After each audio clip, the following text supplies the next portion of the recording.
instance, can I just take the opportunity, as we're nearing the end of conference, to thank the party staff, to thank the hotel staff, to thank the Gardaí, and most importantly of all, to thank the Labour Party volunteers who helped with check-in, the Standing Orders Committee, those who helped run the election. All have given up their time in the chair, and other officers of the party all have given up their time freely this weekend, without which conference couldn't go on, and I want to record our thanks to them for all that. In particular, can I thank the party staff? It's their first conference with me as their General Secretary, which must for them have been a very frightening prospect indeed. Hopefully I wasn't too bad, and Ita was here to make sure I didn't go too nuts at any stage, but there's a few hours left in which I could do that.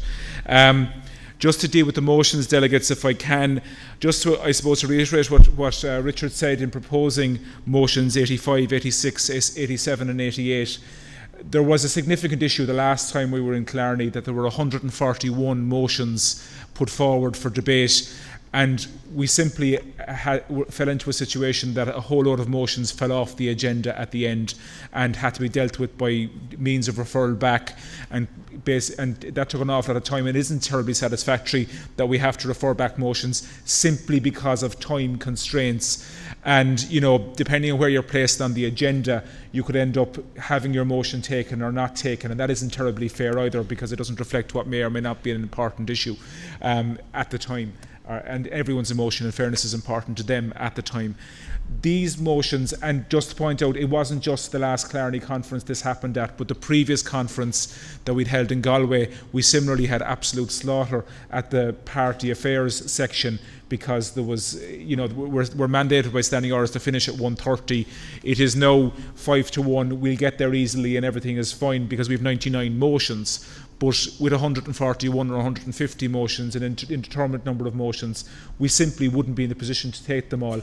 We did quite well, I thought, this weekend to get through 99 motions, but we did finish late on Friday night in doing that. We finished late, I think, in the session yesterday afternoon in doing that. We're glad to do that. There's not a problem. Like, we're here all weekend. We're happy to stay late and do those things.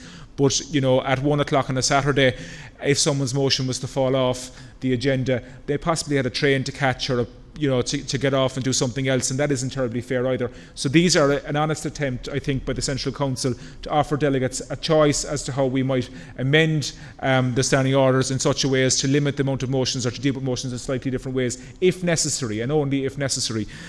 We're not taking a hard or fast position on them. We're simply offering them to you as a conference and asking that you give the power to the Conference Arrangements Committee to do those if it was necessary, that an amount of motions came in that was way in excess of what was manageable for a conference. And I think we've seen from this weekend that 100 motions is about the max that we can deal with. Okay, we have motion 89 on the part of European Socialists, where no problem with that. Very important, particularly in the present political context. And I want to agree with what Sean said. I mean, our comrades in the Social Democratic and Labour movement across the world are our comrades, and we should remember that. And we should, no matter how they fare in elections, we should be loyal to them. Labour Disabilities Motion and Access Policy, thankfully we dealt with that much better on this occasion, I think, but we can always improve, and we are aware of that, and we now have an ongoing discussion with Labour Disability how we can improve those. Thankfully, we will shortly move from a very inaccessible head office building in Eli Place to a very accessible alternative, which will make that an awful lot easier for party members who need access to deal with deal with the building itself in a much better way. Motion number 91, 92 and 93, there's no issue with those. They're kind of political issues. I don't want to get into the politics of them, but that's fine. 94, just to make the point, the Northern Ireland motion, I don't have a problem with the motion, just to make the point that I and others have been involved in a dialogue. A similar process that's been advocated here was undertaken by the British Labour Party over the last number of years. We're joined here by members of the British Labour Party delegation, by members of the Northern Ireland constituency Labour Party of the British Labour Party, by members of the SDLP, and by members of our own who are from Northern Ireland. They are the people that we will talk to, and we have no problem in talking to them. We did go through this process once before, about 10 years ago. The British Labour Party has just completed a similar process. Dialogue, I think, has never been better in my experience between the British Labour Party and ourselves, between our friends in the Northern Ireland Constituency Labour Party of the British Labour Party in Northern Ireland and in the SDLP. We have a lot to learn about each other and to help each other. And importantly, we should not be in any sense dictating solutions to anyone as to these issues. Our friends in the SDLP, I have many fond memories of canvassing for the SDLP. They were good practice for our friends that were outside yesterday. Once you've canvassed the Divis Flats, it's really not much of a problem to deal with the likes of what we saw outside the door yesterday when you've canvassed for the SDLP. Luckily in 1992 we canvassed with great success in electing Dr. Joe Hendren as MP for West Belfast when he replaced a certain Mr. Adams.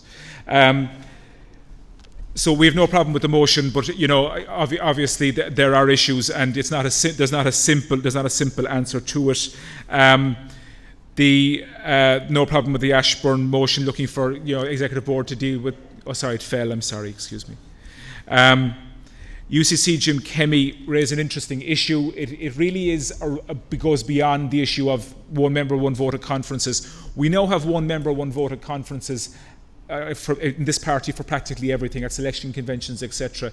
And this would seek to be the one place where branches hold sway, is a conference in selecting delegates. This would be the final nail in the coffin for the branch, as it were, and that's a big step, if you don't mind me saying so, to take, and we'd want to consider it. I mean, branches, I have found in previous occasions, are important to some people. I mean, in certain areas of the country, it's very important that we have a branch in, whatever town it might be. I myself was a member of the UCC branch. It's where I joined the Labour Party. I went on to join my own local branch and other branches subsequently. Branches are important, and I think they're important to people. What I would say is that you raise a very valid issue. I think it needs further discussion. What I would suggest, without it to take such a momentous step, I think needs further discussion within the party, and I think the motion should, in all honesty, be referred back without in any sense wishing to take away from the sentiments of the motion, which are very understandable and which are laudable. 97 in membership, I think it's been agreed to be referred back. Again, I think we agree with the sentiments of it. Motion 98, I want to be very frank with conference. What this motion seeks to do is to basically nullify the provision whereby there can be a split in constituencies for general election purposes. In the 2011 election, we did split a number of constituencies in geographic grounds, and by doing so, we got results in places like Dublin North West, in Galway East, in Cork East, and other places that were because we had a geographic split. It's not just the case that in rural constituencies that there are geographic entities and communities. They are different sides to each constituencies in all sorts of places. And geographic positioning of candidates is hugely important to maximising results where you're running multiple candidates. If conference wishes to do this, that's fine. I mean, as Richard already has said, it won't have any effect until the local elections, because for practical purposes, and let's recognise the political reality, our candidates in the main are selected for the next general election. They are members of our parliamentary party, either TDs or senators in the main. And it's not the case that this would be deployed, I think, objectively at the next election. But that provision, I think, is important when seeking to maximise gains, and in particular where one would seek to run two candidates, either to win 2 seats or to maximise the votes in 2 parts of a constituency. To run 2 candidates from Kilkenny and Carlow Kilkenny would be disastrous. And it wouldn't be the case that, for example, Kilkenny would have the majority of the members. They could decide that if your provision was taken on board. They could very easily decide that there should be 2 candidates, because they would have the members to dictate that by your provision. They would decide that there's 2 candidates. Carlow would be left without a candidate, and for whatever reason someone might do that. It might be with the best of intentions or with malign intentions, but it would be disastrous electorally. And if that were to happen, the provision as it currently exists means that we could ensure that Carlow had a candidate. I'm perfectly willing to accept that Dublin South East perceive themselves to be hardly done by. Certainly we can look at it, and referring back we can look at it and seek to amend it, but the effect of what you're proposing is that it would be eliminated and would lead itself to problems in places like Cork East, Galway East, Carlow, Kilkenny, where we have traditionally run 2 candidates either for 1 seat or for 2 seats, and it's necessary that we do that in geographically disparate areas. Motion 99, I absolutely agree with, no problem with that at all. Okay. Thank you, delegates. Thank you very much. I'm glad to report that I have an unblemished record on getting